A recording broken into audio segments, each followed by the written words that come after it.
Hello বন্ধুরা, welcome back to খেলো Bangla channel. একটা নতুন এপিসোডে তোমাদের আবার স্বাগত জানাই।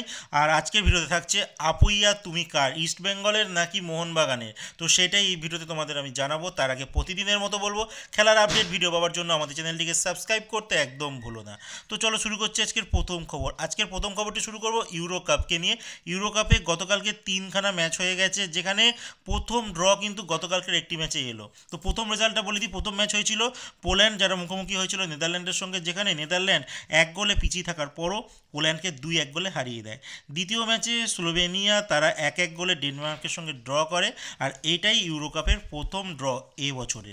আর রাতের বেলা ম্যাচটি হয় সার্বিয়া ভার্সেস ইংল্যান্ড, যেখানে ইংল্যান্ড টিম 1 গোলে প্রথম হাফে এগিয়ে গিয়েছিল, আর সেইটাই কিন্তু আলটিমেট থেকে যায়। আর ইংল্যান্ড টিম 1-0 গোলে সার্বিয়াকে হারিয়ে দেয়। আজকে তিনখানা ম্যাচ আছে। আমি যখন ভিডিওটি বানাচ্ছি তখন রোমানিয়া আর ইউক্রেন ম্যাচ চলছে। সেই সময় রোমানিয়া টিম 1 গোলে এগিয়ে আছে ইউক্রেনের বিরুদ্ধে। আর রাত্রি 9:30টার সময় ম্যাচ আছে বেলজিয়াম স্লোভেকিয়ার সঙ্গে। আরেকটি ম্যাচ আছে অস্ট্রিয়া ফ্রান্সের সঙ্গে। এবার বলবো দল বদলের খবর, যেখানে ইস্টবেঙ্গলের একজন প্রাক্তন খেলোয়াড়, যেহেতু প্রাক্তন বলছি এই জন্যই, তিনি এখন বর্তমানে চেন্নাইয়ের খেলোয়াড় হয়ে গেছে।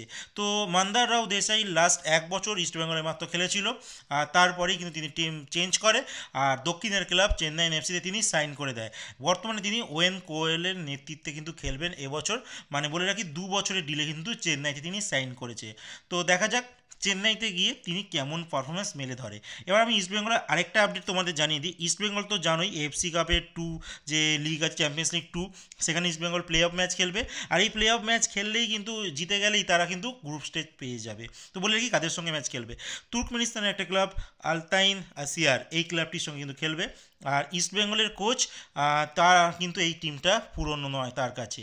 কারণ ইস্টবেঙ্গলের কোচ যখন 2017 সম্ভবত ব্যাঙ্গালোরে যখন তিনি কোচ ছিলেন, তখন ব্যাঙ্গালোর টিম এই টিমটার সঙ্গে খেলেছিল, যেখানে ঘরের মাঠে ব্যাঙ্গালোর 3-2 গোলে হেরে যায়। আর তাদের মাঠে গিয়ে যথাসম্ভব 2-0-তে রেজাল্টটা হয়। তো আলটিমেট 5-2 গোলে ব্যাঙ্গালোর টিম কিন্তু এই টিমটার কাছে হেরে যায়। তো মোটামুটি অনেক খেলোয়াড় কিন্তু বর্তমানে ওই টিমে এখনও রয়েছে। তো ইস্টবেঙ্গলের কোচ সেই সমস্ত খেলোয়াড়দেরকে কিন্তু মোটামুটি চেনে। তো যেহেতু চেনা টিম, সেই ক্ষেত্রে কিন্তু অনেকটাই বাড়তি সুবিধা ইস্টবেঙ্গল পেতে পারে। এরপরে যে খবরটি আমি তোমাদের জানাবো, সেটি হচ্ছে আপুইয়ার কথা। আপুইয়া এবার শোনা যাচ্ছে যে ইস্টবেঙ্গলে একবার সই করতে চলেছে, আবার শোনা যাচ্ছে তিনি নাকি মোহনবাগানে সই করতে চলেছে। কিন্তু এখনও অবধি বলে রাখি, মুম্বাই টিম কিন্তু অনেক টাকা ট্রান্সফার ফি চেয়েছে, যত সম্ভব শোনা যাচ্ছে প্রায় 7 কোটি টাকা। তো এত কোটি টাকা দিয়ে কোনো ইন্ডিয়ান খেলোয়াড়দেরকে আদৌ সাইন করাবে কি না কোনো ক্লাব, সেটা কিন্তু দেখার। করলে একমাত্র মোহনবাগানই করতে পারে, বাট ইস্টবেঙ্গল করবে কিনা এখনও কিন্তু সম্ভাবনা নেই। তো এখনও অবধি কিন্তু তিনি মুম্বাইয়েরই খেলোয়াড় রয়েছে, কোনো ইস্টবেঙ্গল বা কোনো মোহনবাগানে কিন্তু এখনও তিনি সাইন করেননি।